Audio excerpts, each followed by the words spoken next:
Welcome to the Economic Roundtable on the network service of Radio Nigeria. I am Yahya Umar.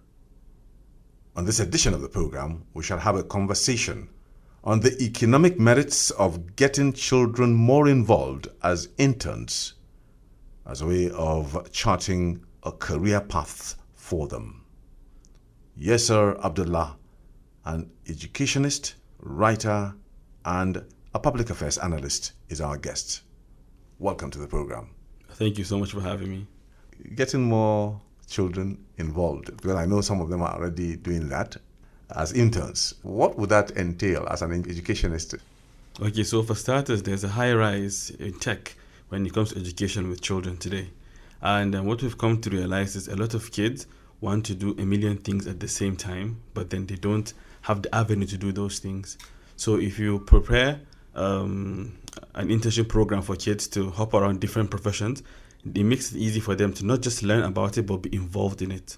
So that is one thing that we have noticed to be a way to go when you're dealing with kids in terms of internship in workplaces. In Nigeria, is that already happening, or is that something new that is being gradually introduced into our education system? So it's a common thing for kids that are in senior secondary school. They call it job placement programs. Around SS2, SS3, schools would normally take kids to workplaces, and then based on the professions they want to achieve in the future, if they want to pursue the medical field, most of the kids are posted in hospitals to go about their day. But then I feel like we can do it at an earlier time, because you can start before the brain develops. You can begin to build interest right before they begin to make decisions for themselves, in the sense that you can have an 18-year-old go for a medical course and they will just go because maybe they have no other option. They feel like they have come so far and this is all they can take to go on forward. But if someone that's 13 or 14 goes for the same program, let's say for the first year, they don't like the medical path and they feel like they're drawn to the engineering path, and then they want to change to the IT path. They have explored a lot of options at an early age. For situations where they are told, okay, you're looking for a job now, you need to have a certain amount of experience. These kids today are very smart. Kids today can learn how to code as early as their early 10s, and they can go further from there. So you can have a kid develop an app, a website at 15, 16 before they get to adulthood. So I really feel having them being involved at an earlier age is a good way to develop them, not just to learn about it, but be involved in it. When a Nigerian hears about internship, they look at it like the person that is involved. I'm talking about the student that is, or the pupil that is involved in the internship, more or less is a bit independent at the internship spot. But the way I'm trying to get along with you on this conversation, it looks like a supervised internship. How can you break it down for us? So I think a lot of us forget about the whole concept of apprenticeship from long ago, when kids will leave their homes to go to the market or be with blacksmiths to learn how to be artisans and become people who can be in charge of themselves from an early age. So it's the same thing we should bring to this generation now. It's long forgotten. It's just kids are pampered today, and they are most of the times told what path to follow because that is what is successful today, not because of what they like to do. So if you look at back in the day, a kid wakes up in the morning, his dad advises him to pick from what he wants to do. He either goes to a blacksmith or to be a carpenter, to learn the craft from scratch, with guidance from the master himself, with guidance. So now you've become a professional to live your own life, but we are forgetting the kid back then didn't have lecture notes. He had to be there to do what he was told to do, and he had something to model after. But today you have just lecture notes and you are told to do practicals. Well, that's not enough. What if you actually go to the work field? For example, now if you want to learn how to program, you go to a recording station. You go to a developing company where kids can watch how the whole thing is done. Like you build it from start to finish, how to execute, and equally how to market that thing to other people. Because sometimes you just have a skill and you can't even market the skill. So it helps to work with people that are marketing that skill at that particular time. So at an early age, you've learned how to sell it and how to harness it, basically. This kind of venture, engaging the kids towards the end of the year, would that be specifically during vacations? Such programs need time. You don't want to bombard them with the millions of subjects they're already dealing with in school, I feel like they'll be overwhelmed. So I think you can just balance it out through when they should be having fun to make the work look like fun as well. That's why the involvement changes the entire thing. So I suggest holidays like this December now, easily before the year wraps up, you can easily find like a 2-week window, have the kids go through a particular work experience, because the workplaces would not be as busy as they would be, so the kids have access to things they wouldn't have normally during the school hours. So I really think holidays are perfect for the internships for the kids. That's the way to go about it without interruptions, and they'll still have the guidance they need. As an educationist, how can you tell us the feeling is, especially when it comes to challenges undertaking this kind of programs where you arrange kids to go for a certain apprenticeship or internship to study certain crafts? Thankfully, it's not as hard as it used to be. At one time, it was difficult, but now it's easy. There are a lot of summer camps now that have the same idea, but then they are mostly leaning towards having them in their particular confines to teach them what they want. There's no particular external involvement with other parties. For example, if a kid is, as I gave you the example for, let's say you're teaching the kid how to structure a system to monitor the traffic in the city now. It's different if you teach the kid in the room to learn how to do the whole programming and make sure that the lights are on and off at a particular time. And it's different again when they get to be on the street to see it change every time they get to control it. It's different. And kids take these things as fun. That's how it sticks to their head. So it's more involved. So thankfully, this is a thing that we're doing now, but we need to go a step further. We need to bring them out of that shell that we are putting them, because we still put them in a shell again. The only good thing is we are removing them from the shell in school confines to put them in our own confines. So if we take them out again, into the field, I feel like they explore more and they'll have fun some more, and then they'll develop their minds without even knowing they're doing so. What is the age range of these kind of kids that could be impacted with this kind of practical knowledge? Ideally, 7 upwards. You could have earlier, but from what we've noticed, kids that are around 7 upwards are very much involved in things. They like to fix things around the house. They are very inquisitive at that particular age. So 7 above, that is a very good age to start studying your kid, to notice, okay, have they shown any interest yet? Is there anything they are good at? That is how you can now explore and introduce newer things to those children to see what they would like for themselves. Because we spoke with a colleague about trying to create a path for children, but then we finalized that kids decide for themselves, and that's when you make a million options for them. They get to make a million mistakes and decide which one is the best mistake to turn into a fortunate event for them. These kind of ventures are mostly undertaken in the United States, Great Britain, and other advanced countries of the world. How much of the cooperation are you getting from parents who would want to have kids, try to now channel an economic path for themselves? Every parent that has heard this has jumped at the idea. It's a very good idea. They see the potential in it too. No parent has shown any concern particularly, because deep down, everyone knows this is one way to go about it. Involvement is better than just being the audience, So I really feel that we are on the right track here with the parents as well. They are pro everything we're going for. They have even made some suggestions as well, and it's been exciting so far. It's been exciting. Okay, now talking about the economy of the country, what are the areas that you feel, you understand, that kids may be able to factor in, or you allow the kids to now do that on their own? But I felt some kind of guidance, counseling in this direction may have some kind of effect on it. But what generally is involved in this kind of package towards attaining greater results? Okay, so here's one thing. We have an opportunity to harness a bright mind and follow them throughout their walks of life, but we don't do so. Imagine a scenario where we have a kid in a particular workplace, say they are very good at 3D modeling, and from their childhood, that's all they've been doing, and they love it. By the way, you didn't force them. They love it. So let's say every year, in the same window for the internship appears, the same kid appears over and over again. Now that child has a lot of years ahead of them, and the company has a lot of development ahead of them. So I feel it's a very good opportunity to make sure you keep track of that particular child who has shown interest from an early age, to motivate them even more, all to the position where there's time for job hunting and everything, but you've had assets you've grown. Like in the football academies now, they groom their kids from young, and they easily have selections to pick from for their team. I think workplaces can do the same thing too. You can have kids that are showing interest. Don't force it on them. Let them want to do these things. Let them be happy about doing them, and keep them along all the way to the time that they want to be involved professionally as adults. At a time where, when Nigerian parents are, groaning under the pains of expensive education, and at a time when this kind of education is necessary for our system, how do we balance it? How does a parent balance this kind of situation? Because camps of this nature all over the country may not be free. So what do you advise parents to be able to position their priorities in this direction? What kind of priority, consideration should be done in attaining get greater results, for this kind of program, especially for our kids, instead of just allowing the kids to just roam around doing nothing? I feel like the parents can already parents sacrifice a lot for their children. So I think the culture should still continue. Think about the toys you're getting that kid. Yeah, it's fine. A child should have fun as well.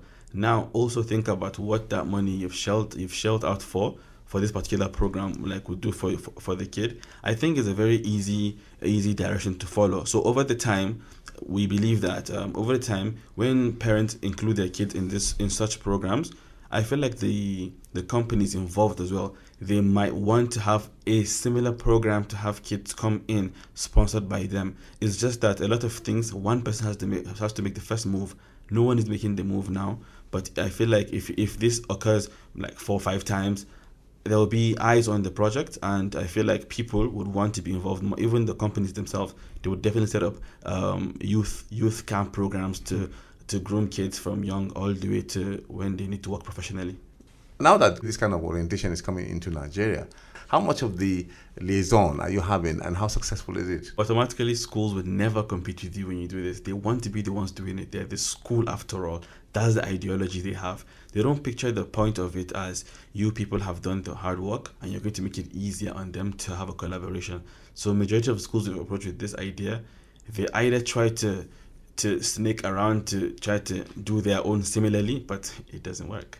So I feel like if there's an open mind with schools everywhere to have particular bodies in charge of this thing for them, it will be very successful. But if you want to do everything on your own, it's not possible. You're going to even burden the teachers to do things they don't want to do. They're just there. Maybe some people teach 2 schools at the same time, or 3. Now you're giving them such an extra thing again, and you still underpay them, because we all know teachers are not paid well in this country. So let them handle the load they're already handling, and let them manage the pay they are already managing. They're not complaining, but don't burden them. And that's where we come in. We believe in handling this for entirely as an organization even. So schools that want to do such things now can begin to idealize towards, okay, we want to do such product, but we've heard of certain people, we should go for them and try to see how we can consult, basically, how we can do this better. Because collaboration is the only way. Like, you cannot work on your own, especially if you didn't plan to do it before. You have a working model you believe works for you, and that's just it. You can't just bring a new thing and implement it just like that without experimenting. It doesn't work. You're listening to the Economic Roundtable on the network service of Radio Nigeria, and we're having a conversation on the economic merits of getting children involved as interns, as a way of charting a career path for them. We'll be right back after this timeout. Radio Nigeria, uplifting the people and uniting the nation. This is the Economic Roundtable on the network service of Radio Nigeria, and we're having a conversation with Yaseer Abdullahi, educationist, writer, and public affairs analyst. We're having a conversation on the economic merits of getting children involved as writers, as a way of charting a career path for them.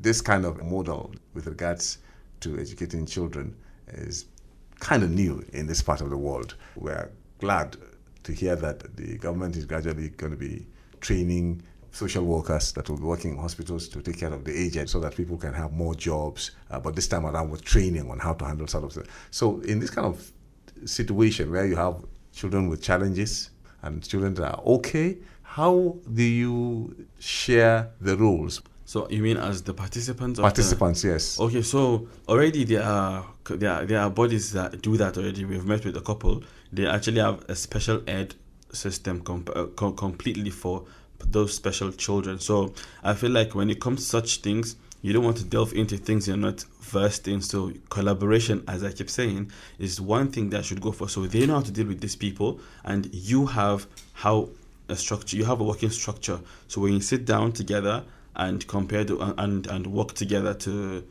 analyze how to implement this working structure into their working system, I think that's the simple way to go. If it's too harsh, they will reduce. If it's too simple, they can increase the level of advancement for the program. Is there any way, especially with the kind of salary system we have in Nigeria, to sort of break down the costs, the way pilgrimage is broken down in terms of payment, so that parents prepare ahead of end of the year to be able to foot such kind of bills? Sadly, such programs can only be for those who can afford it, for starters, before it is available to everybody. As many things that I knew are introduced. So this is more or less like a vocational education that already exists, but just for older people, with the adults, basically. Imagine a vocational education being brought down to children.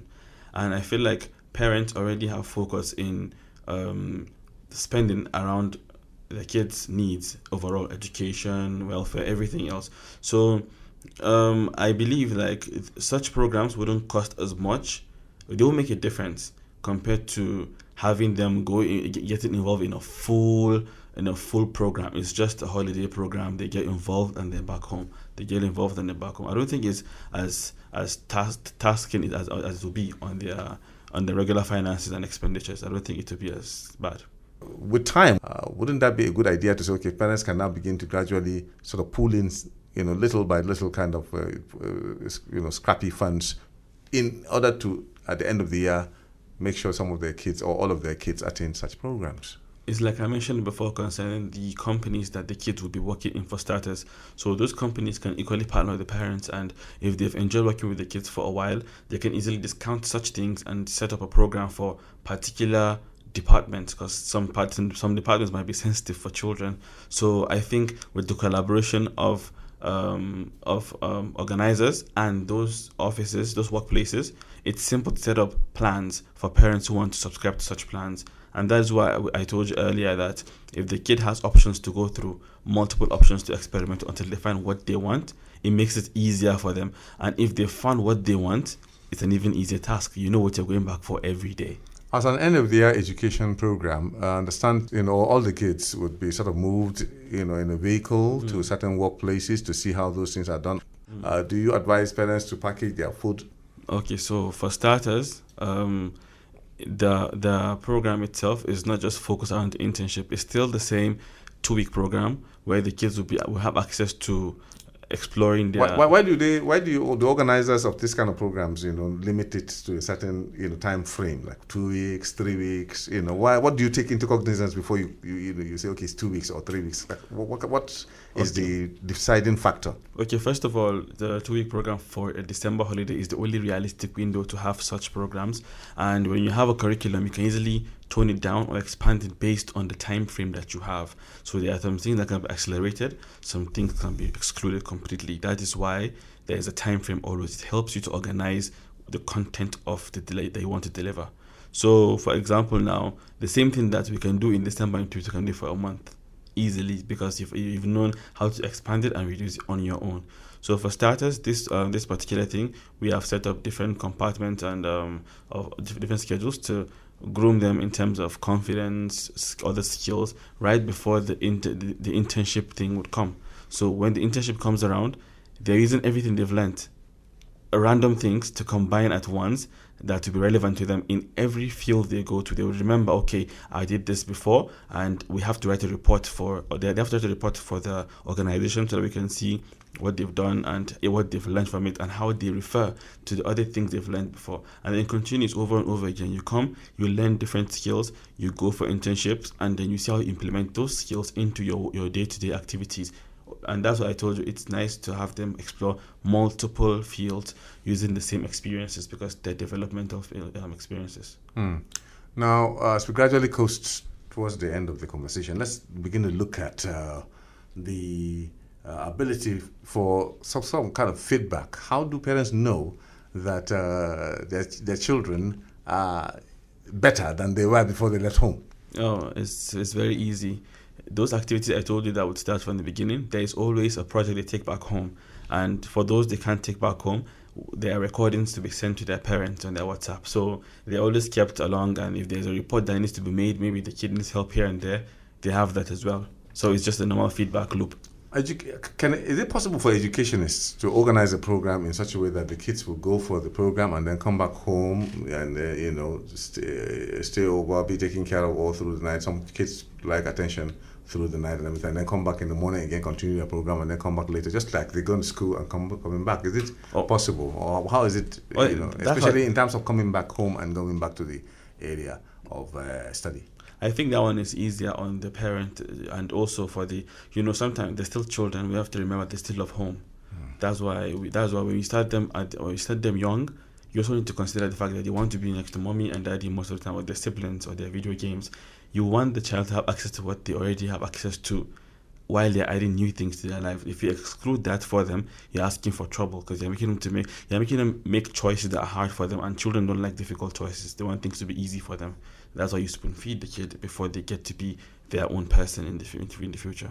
Now, Abuja being the seat of government of Nigeria, I want you now to speak to the government with regards to giving a little bit of sort of opening more attention or window for this kind of education system to have its roots firmly in the grounds of our educational system. How would you like to advise the government to say, okay, government, this is good for us as it's happening abroad, and we can do more to make it happen? How would you want to speak in this direction? So I have two things to say. As much as this is channeled towards people who can afford it, the government can come in to help those who cannot afford it, because we always blame crime on poverty, and there's a whole long chain: hunger, poverty, and crime. It's one loop. So you can begin to penetrate those things from the top, which is poverty itself. And when you can't afford anything, you are definitely going to get hungry, and then when you're hungry, you're going to have to look for means to sustain that and then get a way of living.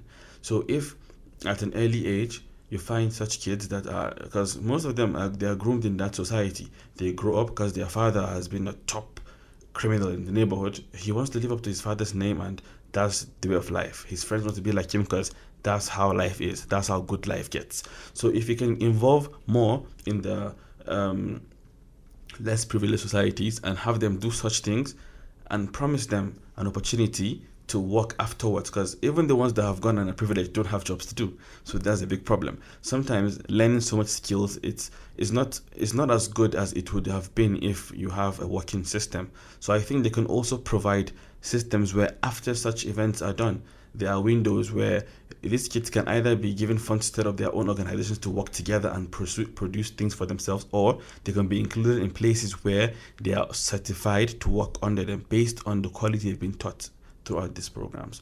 So if you can see, as I told you before, it's more or less like vocational education just from early ages. So even when you're older, you can still learn the same thing.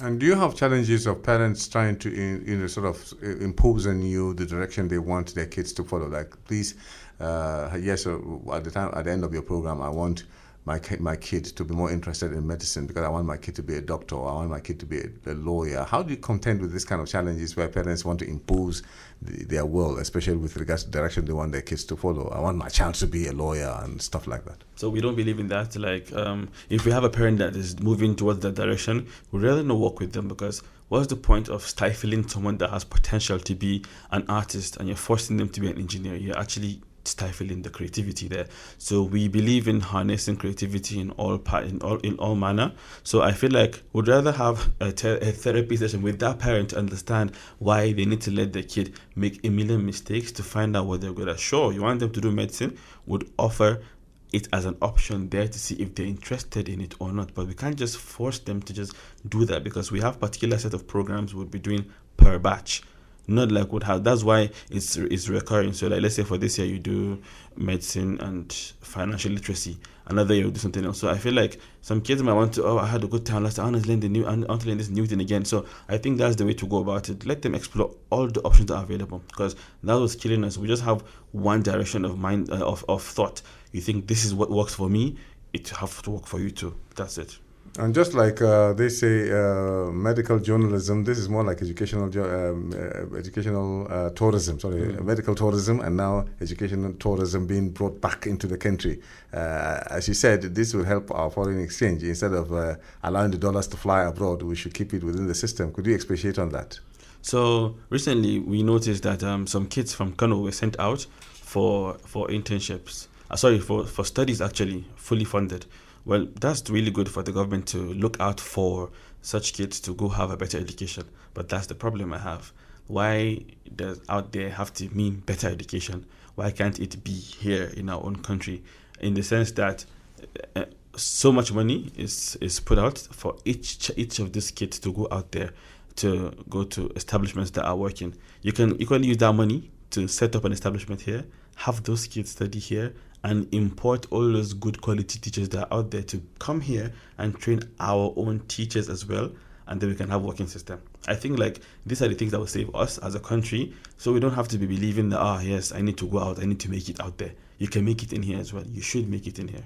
Yaseer Abdullahi, educationist, writer, and a public affairs analyst. Thank you for being on our program. Thank you for having me. On behalf of Rosemary Ungo, who was the studio manager and had technically put the program together, and the rest of the team, I am Yahya Umar. Goodbye.